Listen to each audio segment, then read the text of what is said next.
Omulungi atulaba on Ken News Channel. Olwaleero luno tuli wano ku Skyline nga bano omulimu gwabwe okusinga obukulu bawola bantu ssente. Basangibwa wano Nansana Yesu amala oboze ng'olina ssente ze weetaaga tebaziba ntono zitya bo weebali kuyamba. Olwaleero ensonga etuleese tugenda kwogera ku kintu kimu nti bangi nnyo mubeera n'essanyu n'ebirowoozo bingi nnyo nga mugenda okwewola ssente era mwe mubakubira n'essimu nti bannange ssente zange zifuluma ddi ne mu nnaku ntono nnyo ng'ate ebintu bikyusa naye nga sikunagenda mu maaso omukulu ono Katonda yanjulire tutegeera amajja ge. Amanya gange mpitibwa Alina Idrissa nkolanga Grade Supervisor Skyline wano Yesu amala. Mwenna mumwewuliriddeko olwaleero luno nga bwe mbagambye nti ensonga gye tugenda okwogerako ya ssente oba mu puroguramu gye tulimu eri people and money. Kati twebuuza tubeera n'ebirowoozo bingi nnyo ng'ojja okwewola owa-10, owa-2, owa-3 era abakulu bano tubatawaanya nnyo nga twagala batuwole ssente naye biki ebigwawo ne bitulemesa okufuna ssente zaabwe. Ssebo mukama wange awo nnyini bw'obaotandikira. Ekisookera ddala ekiremesa abantu oluusi okufuna ssente kibanga baba nga tatukkiriza ebya banka byeyagala. Okugeza nga bizinesi gy'aba nga atulaze tetuukiriza omutindo gwa ssente z'ayagala oba teyina document ezigyogerako. Ekirala oluusi n'emisingo gye baba beetaaze abanga tagiina. Kyogamba mukama wange waliwo abantu abajja nga zze kusaba ssente za kusuubula bijanjaalo naye ng'ate agenda kuzitwala mu ngoye. Kisoboka omuntu ajja n'akugamba alina bizinesi, ayinza okulaga bizinesi ya dayale naye oluvannyuma bw'oba nga omumaze omuwa ssente n'azikolamu bintu birala, n'azigendamu mu kyalo oba n'azirya buli. Okusingira ddala business purpose or loan purpose, oluusi ssente baba azifunye tazikolamu ekyo kyennyini kyeyabanga yagamba business purpose, loan purpose aba tazitadde mu bizinesi eyo. Kati kyolaba nga oluusi zigaanirayo. Ekirala abantu balimirwa nnyo okusasula nga ssente nga mubawadde ssente kuba oluusi babala bubi bizinesi. Bizinesi kusinga nnyo zino bizinesi ezitandika ezo oluusi zibalisa nnyo bubi abantu. Kyogamba nga agenda kutandika ntandike.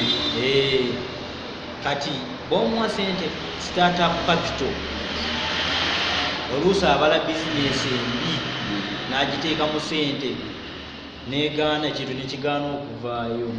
Kakati nga ggwe supervisor oba omu kubawola ssente, omuntu ono temusooka kumulambula ne mumuwalo advice? Abantu abo tubalambulira ddala ntubawa advice, oluusi tubalambula n'emirundi esinga mu 2 ntubawa advice naye engeri gy'olaba nga omuntu abeera nga alina obwetaawo ate oluusi tasobola kubuulira ekituufu kyagenda okola mu ssente.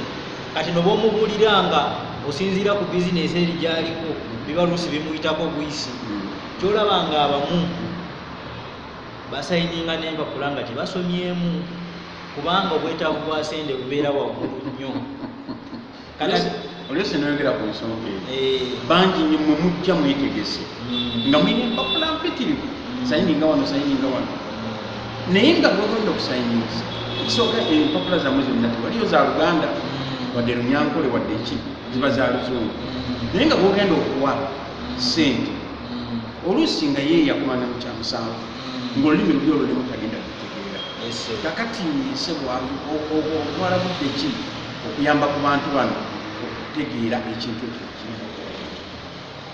ngaffe nga Skyline efoomu zaffe kituufu ziri mu ki ziri mu Luzungu naye mu foomu omwo mulimu nga we babuuza ensomaayo watuukawa kati buli bw'omanyange omuntu nga gye yakoma okusoma ekyo kiba kikuyambako okumuyamba okumuvuunulira ebintu ebyo ebyawandiikibwa mu foomu omwo nga asobola obitegeera kati buli bw'omuwa efoomu n'omubuuza nga tona sayini nga sooka osome maawo asita akugamba nze sibitegeerawo ng'okola ki ng'omuyamba n'omusomera n'omuvuunulira mu lulimi lwasobola okukola ki okutegeera baba azikirizaganya nakyo ng'asobola okukola ki okusayininga kakati waliwo yambuuziza nti lwaki omuntu bwemuwa ssente n'omugamba nti ngenda ogenda kutandikako oba kusasula wiikire oba daily lwaki temusooka nemuwamu nga grace period ya wiiki namba esente nozimuwa olwali ate ekyo nomugaa nti nkyankeera zikimayo amanga kuziba zakoze kuzimuwa leero n'ozikima enkya n'otandikirawo okukima ngaffe Skyline kisinziira engeri gye tuba tuseeseganye ne kirayanti waliwo kirayanti gw'ogamba osobola otya okusasula owandyagadde okusasula otya n'akugamba nze njagala buli lunaku oluusi tukubuuza lunaku ki olulungi kugwe olw'okusasuliramu nanga lwakunaba ebulungi kubanga lwakusatu mbeera mu katale n'enkola kati ez'olunaku netumugamba gwe wandyagadde kusasula ninaakubuulira ki nemuteesaganya ku lunaku n'asasula kati baafunamu obuzibu mu kusasula oba osobola okumugumikirizaayo kati ekyo kiba mu agreement ne bw'otandikirawo enkeera kuba mwakkanyiza nti naye baakugamba nsobola kutandika wiiki ejja kiba kisoboka naye kukola ki omukkiriza wiiki ejja atandike oba mwezi kujja oba wiiki ejja oba lunaku oluddako kusinziira engeri gye muteesezaamu kakati omuntu ono bw'atandika okufunamu obuzibu n'alemererwa mu challenges abafunye mu mirimu egyo nemumukwata mutya wano olusi n'abalala ffe nga Skyline kati geranyamu n'embeera eno ebaddewo ya corona ffe nga Skyline tusazeewo kubakirayanti baffe abaafunamu obuzibu ebizinesi zaabwe zakosebwamu eno period ya karantini tuli mu kubawaayo akagusiti kusitula bizinesi zaabwe basobole okuddamu bakole obulungi nga Skyline nekyo kitusazeewo okukola kakati omuntu akwalifying okufuna kagusiti yaani tusinze okwagala nnyo abantu abalina bizinesi zaabwe ezizzeemu okukola ezibaguddewo kati abo tuba tubaaniriza nnyo bajje tutuule ku meeza tuteeseganye tulabe engeri gye tubayambamu kale nga tunatera okufundikira programu yaffe eno mu people and money ekwata mu sente mumuwulidde omukulu ono nsaba abaddiremu amannya ge era abalagirire ne wawasangibwa singa oba omwetaazi omanye wewa omusanga mukubire kasimu naawe akubusitinge nga bwagambe bwakolera abalala amannya ndi alinaitwe Sam tusangibwa enansana Yesamala ku BMG building just wakava ku Yesamala katono mbodde Hoima tuli ku Hoima road so enamba yange oba onyetaaze eri 07 8545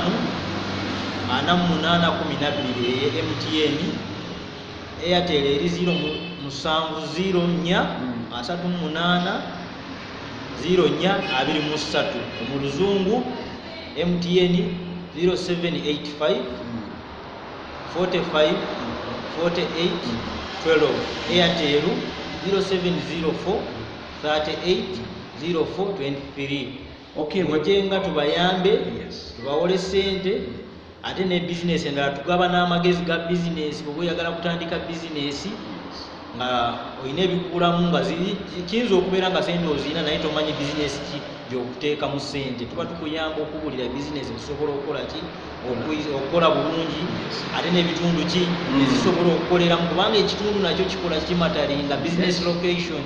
Si buli kitundu nga bizinesi ekola, mulimu ebitundu ebimu bizinesi bweti tekola. Kati tosobola kugenda ng'ekawempe n'oteekayo okujointa eba tekola automatically, kubanga wali abannaffe abasiraamu bangi. So kati tuyambako okubulira engeri y'okumaketinga mu bizinesi ekyo. Bagimaketinga batya? Oyinza okubanga oyinza okumaketinga ku TV, ku rediyo, naye bizinesi negaana okukula, naye ng'omuntu atambula butambuzi n'ebigere amaketinga, oba no ku bizinesi wenyini wokola osobola okumaketinga bizinesi. Amagezi ago gonna tugagaba ga bwereere, tutuukirire ku Skyline tujja kweyamba. Tubadde n'omukulu olw'okuba mu Skyline nga era bw'abalagiridde baliwo ne Yesu Amala bakazaawo erinnya ery'okubitrakita era bw'otuukawo abali kukakalina osobola okubasinkana nojja ne bakukolako ate abantu babanguya tebabalwisaawo olutuukawo nga bakukolako bakulambulako wenyini bakikolerawo neziba ssente nga bagira mpozi omuntu ali eyo nga tetunasiibula yandyagadde okumanya mitendera ki gyayitamu okufuuka memba kuba tubali tuyinza okugenda nga tukyerabidde ngaali wano alaba yandyagadde ajje nga yeetegesemu okusinga okumala okutuukawo ate n'omubuuli ate n'alyokaddamu n'alinnya n'addayo era abantu bemukolako kuba wano bunansana mwokka oba musuukawo tusuukawo tukola kunansana wakiso n'ebitundu ebiriraanye. Amatendera ago omuntu agalina okuyitamu okufuuka memba ekisookera ddala tuba twagala obeere n'endangamuntu, tuba twagalako photocopy, oluusi obanga togina oyinza okubeera na driving permit ng'eri valid oba passport naye ng'eri valid n'obufaananyi bubiri n'akasente akatonotono ak'okugulawo akawunti. Kasente ako akatono ako waliwo obutundu obutono obusigala ku akawunti eyo nga bugikuuma. Ate akawunti eyo ekyeyamba etuyamba kintu kimu kumonitaringirako looni gy'oba ofunye.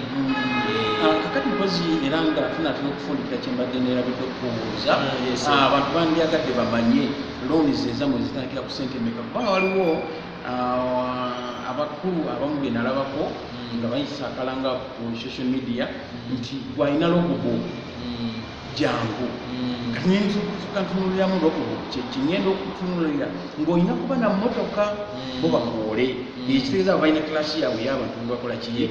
Naye waliwo maama mbogo ono ayagalayo emitwalo 5 ayagalayo emitwalo 10 muwano mubakolako oba namwe mwagala balogogo. Ffe tutandikira ddala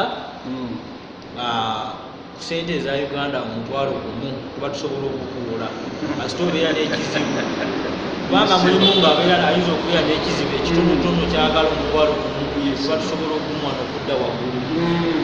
Era nabo mukubisaamu amagoba tuteesa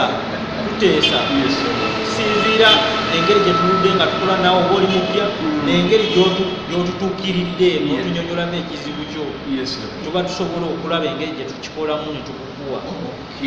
So kugamba bonna okuva kuli ey'omutwalo paka eri waggulu tuba tusobola okubayamba engeri gy'ozzeemu gye tukukwatamu. Bwe mutyo abalungi abatulaba mwebalinye okubeerako ebingi bikyajja beerangako subscribe to our YouTube channel K-News Channel Uganda mujja kulabanga ebintu ebyekikanga kino. Nsigadde ndi Kalemba nga bulijjo mbadde n'omukulu alina Sam supervisor Skyline tusinkana omulundi oguddako mukama abantu omukisa.